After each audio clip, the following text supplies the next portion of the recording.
கூட நம்ம ஜெபிக்கலன்னா, ஒரு ரோட்டுக்கு கூட ஜெபிக்கலன்னா, அதே கல்லுக்குள்ள ரோடு எங்க சைடில் பார்த்தீங்கன்னா இன்னும் மண் ரோடுலே இருக்கு. பாதி ரோடு தார் ரோடு. ஆனால் இதுக்கப்புறம் ஏன் போடணும்? இது வந்து சர்ச் ஏரியா, இது வந்து ஹாஸ்பிட்டல் ஏரியா, அப்படி சண்டை. ஆனால் அந்த இடத்துல பயங்கர அதில் போகவே முடியும். ஆனால் அந்த ரோட்டுக்கு கூட நம்ம ஜெபிக்க மாட்டோம். ஜெபம் பண்ணுங்க.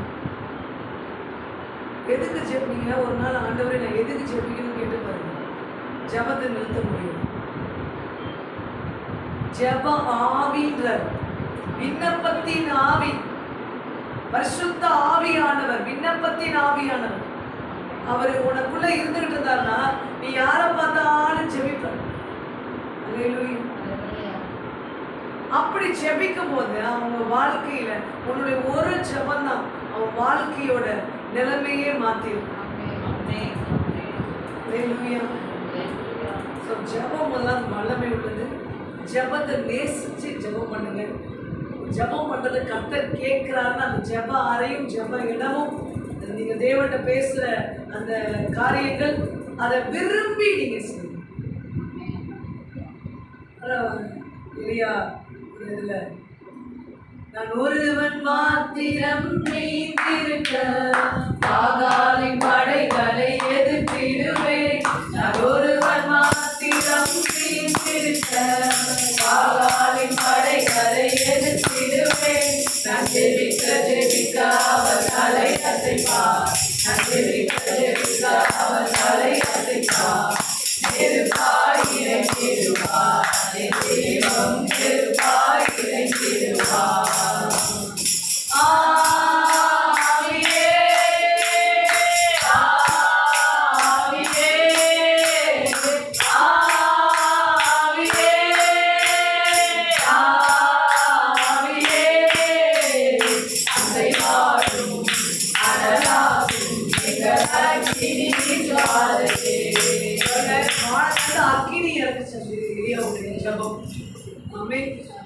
நம்முடைய ஜெபம் என்ன பற்றி யோசிக்கிறோம்? நம்ம ஜெபம் ஆவிக்குரியதா இருந்ததுன்னா என்ன நடக்கும்னா நம்ம கண் கூட அந்த அற்புதத்தை பார்ப்போம். நம்ம கண்ணுனால அந்த மிராக்கிளை நம்ம பார்ப்போம். ஸோ உங்களுடைய ஜெபத்தை நீங்கள் இன்னைக்கு அந்த ஜெப பலிப்பிடம் இருக்குல்ல, அதை கொஞ்சம் தூசி தட்டி அது வந்து அப்படியே ஒரு பழைய நிலைமையிலே இருக்கிறத விட்டு அதை பாலிஷ் பண்ணி சரி பண்ணி ஜப பலிபிடத்தை செப்பனிடுங்கள். ஜபத்தை கர்த்தர் கேட்கிறார்களா என்பதை அறியுங்க. அது ஒரு ஃபார்முலா இருந்துச்சுன்னா அது ஆண்டவர் பெரிதாய் அவருடைய மகிமையை வல்லமையை விலக பண்ண முடியாது. ஃபார்மல் மீன் ஒரே வார்த்தை, ஒரே லைன்,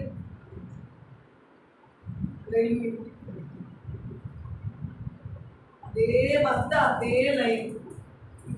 பிசாசுக்கும் போர் அடிச்சு, பிசாசு தொடுத்த போதும் அதே லைன், அதே வார்த்தை, இதே வார்த்தை தானே. சரி போ, இதே ஒரே பட்டயத்தில் அடிச்சா அது வந்து பட்டயத்தில் அடிவாங்கி அடிவை பழகி. பட்டயம்னா என்ன? தேவனுடைய வசனம். தேவனுடைய வார்த்தையை சரியாக இப்ப எங்க இவனை அடிச்சா ஆண்டவர் பாருங்க கோலியாத்துக்கு கல்லை வந்து நெற்றி பொட்டில் அடிச்சு. அதுதான் தேவ ஆவியான உதவி செய்யும். சத்துருவை ஜெயிப்பது தேவ ஆவியானவருடைய துணையோடு. ஸோ இன்னைக்கு உங்களுடைய ஜபத்தை நீங்கள் ஆண்டவருக்கு ஏற்றால் போல பரிசுத்த ஆவியின் வழிநடத்தலை கேட்டு அதை சரி பண்ணுங்கன்னு நான் உங்களுக்கு சொல்றேன். அல்லேலூயா. அநேக ஜபிச்சு உங்களுக்கு ஒருவேளை ஜபத்தை குறித்து ஒரு தோய்வு வந்துருச்சுன்னு வச்சுக்கோங்க.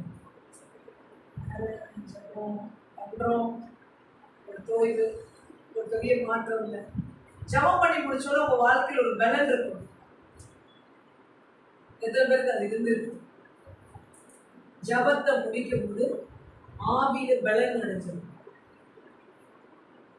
ஏன்னா அவங்க கூடி ஜெபித்த இடத்துல பரிசுத்த ஆவியானவர் வந்து இறங்கினார்.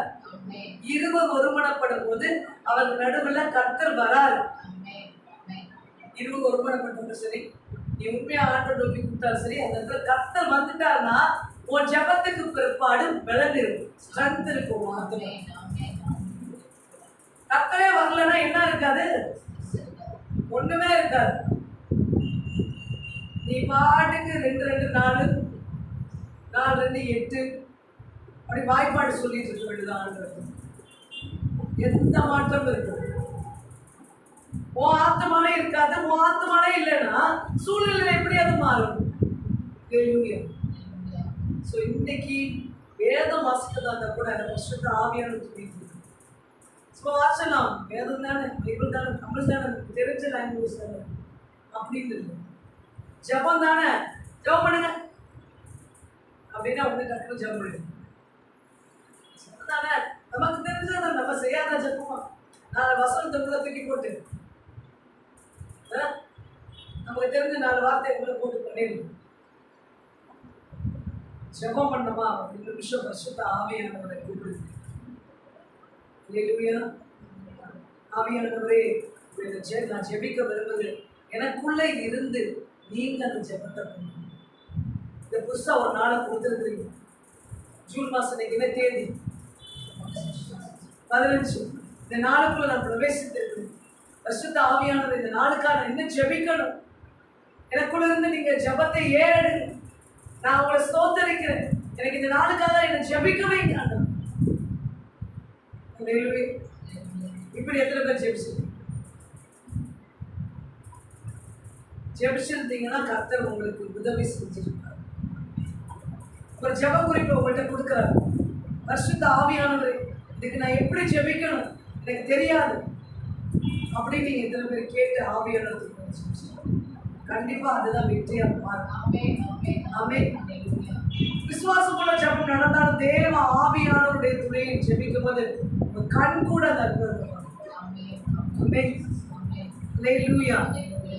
இதற்காகவே கர்த்தர் உங்களை இன்னைக்கு அழைக்கிறார். உங்கள் ஜெப வாழ்க்கையை செப்பனிடுங்கள். அது ஜெபத்தை விரும்புங்க. ஜெபத்தினால நடக்காது எதுவுமே இல்லை. எவ்வளவு நேரம் ஜெபிக்கிறீங்க? 1 மணி நேரத்துக்கு குறைவா யாரெல்லாம் ஜெபிக்கிறீங்க?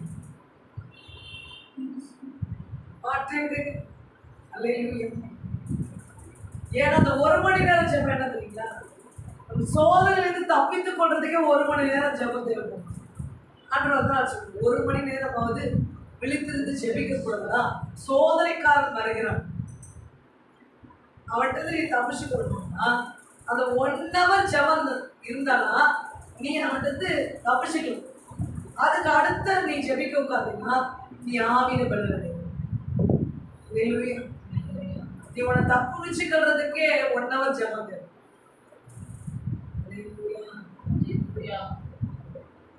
இன்னையிலிருந்து நீ ஜெப நேரத்தை அதிகப்படுத்திக்கலாம். இந்த மார்க்ஸ்ல ஜெபிச்சா நிறைய நேரம் ஜெபிக்க முடியாது. டைம் பார்க்க வேண்டியதான், அதை பார்க்க வேண்டியதான், கண்ணை முடிக்க வேண்டியதான், பல டிஸ்டர்பன்ஸ் இருக்கும். டைம் ஆச்சு. சில பேர் ஜெப நேரம் கொடுத்தோம் 12 மணிக்கு 1 மணி ஜெப நேரம்னா 12:15 கொடுத்தோம், முடிச்சுட்டேன். 12:30 முடிச்சிட்டேன், 12:45 முடிச்சிட்டேன். ஜெப நேரம் சீக்கிரம் முடியணும்னே ஒரு ஜெபமா மாறிடுங்க.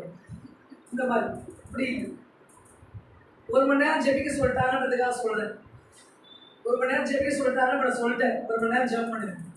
1 நேரம் டைம் கிளாக் அப்படின்னு ஜெபம் 5 ஜெபம் டைம் முடிஞ்சு கூட நினைக்கிறேன். ஏன்னா அவங்களாம் அப்படி 1 மணி நேரம் ஜெபிக்கணும், அந்த வேலை நடந்துட்டு இருக்குது. அவன் என்னோட அதை காண்பிக்கிறது. இப்போ என்ன சரி நேரம் ஜெபிச்ச மாதிரி இருக்கே, அதான் டைம் போயிருக்காது. ஏன்னா இதெல்லாம் மாசத்துல ஓடி இருக்கும். மணி எப்படி நகரும்? மணி நகராது. நிறைய நேரம் ஜெபிச்சமா இருக்கு, டைமே போகல. டைம் எப்படி பார்ப்போம்? நீ தான் மாசத்துல ஜெபிச்சிருக்கீங்க. ஆவையில ஜெபிச்சாதான் நீ 2 மணி நேரம் 3 மணி மணி நேரம் ஜெபிச்சிருப்ப, உனக்கு தெரியும். முடிச்சு போது 2 மணி நேரம் ஆச்சா உங்களுக்கு ஆச்சரியமா இருக்கும். அவருடைய மாசத்துல ஜெபிச்சு நான் 10 நிமிஷத்துக்கு ஒரு தடவை முடிச்சு பார்க்க வேண்டும். அல்லேலூயா. அதனால இன்றைக்கு உங்கள் ஜெபத்தை செட் பண்ணிடுங்க. ஜெப நேரத்தை, ஜெப பலிபீடத்தை சரி பண்ணுங்க. கர்த்தர் அதுல அக்கினியா வரணும். கர்த்தர் உன்னை நடத்தி செல்லணும். இப்போ உனக்கு ரொம்ப பரிசுத்த ஆவியானவர் கொடுக்கிற ஒவ்வொரு விண்ணப்பமும் உனக்கு புதுசு புதுசா இருக்கும். அவரோட இணைவதற்கு ஏற்ற விண்ணப்பங்களை உனக்கு கொடுப்பார். அல்லேலூயா. ஆண்டவர் எனக்கு ஒரு நாள் ஒரு பரிசுத்த ஆவியானவர் விண்ணப்பம், ஒரு நாள் விண்ணப்பம், ஒரு விண்ணப்பம் சொல்லுங்க. உலகத்தின் இச்சை, மாம்சத்தின் இச்சை, ஜீவனத்தின் பெருமை, இது எல்லாம் உலகத்தினால் உண்டானது. நம் உலகத்தை ஜெயிக்க வந்தவர்.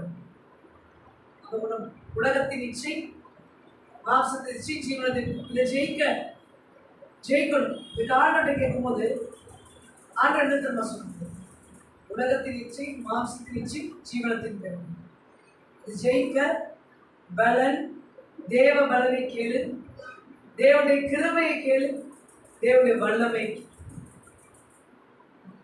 இந்த மூன்றையும் ஜெயிக்க 3 விஷயத்தை நீ கேளுன்னு ஆண்டவர் சொல்றேன். ஆமென். அல்லேலூயா.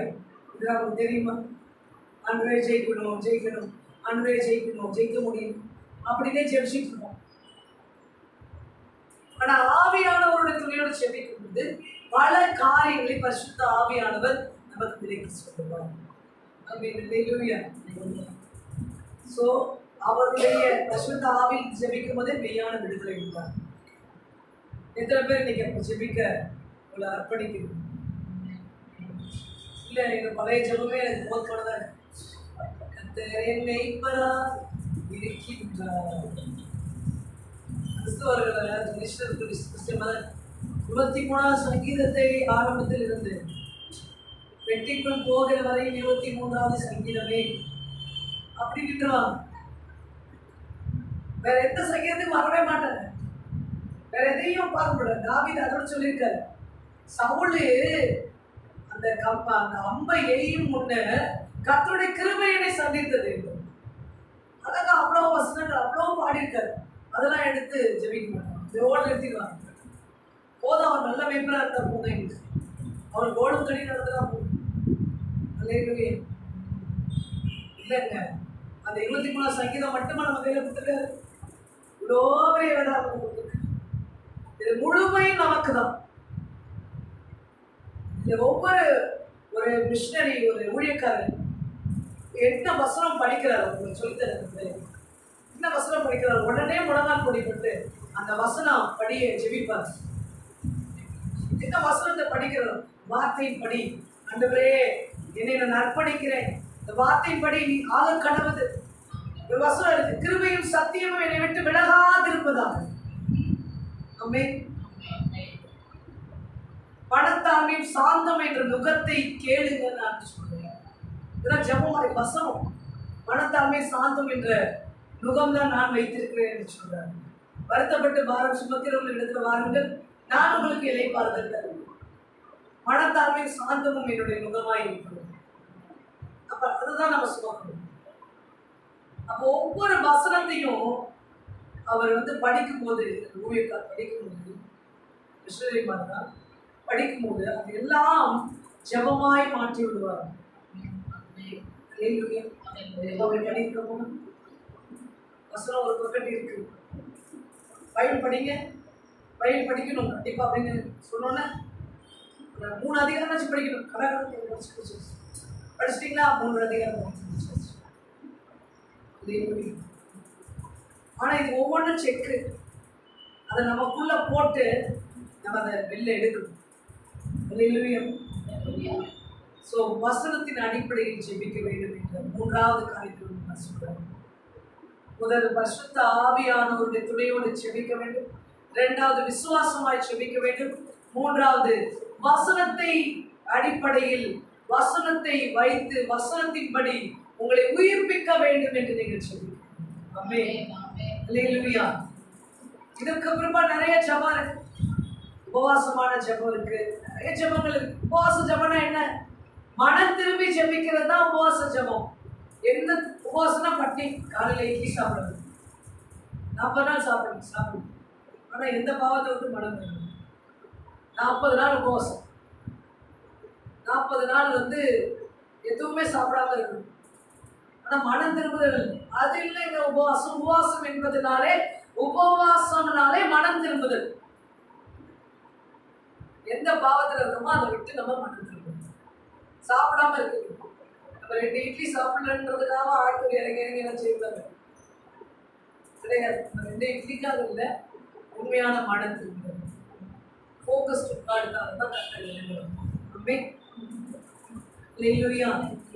ஸோ நிறைய ஜெபங்கள் இருக்கு. நான் 4 காரியத்தை உங்களுக்கு சொல்லியிருக்கேன். இன்னைக்கு உங்கள் ஜெபம் எப்படி இருக்குதோ அதை பார்த்து நீங்க சரி செய்து கொள்ளுங்க. கர்த்தர் உங்களை ஆசீர்வதிப்பார். ஆமென். கண்களை மூடி நம்ம ஜெபிக்கலாம். நன்றி இயேசுவே.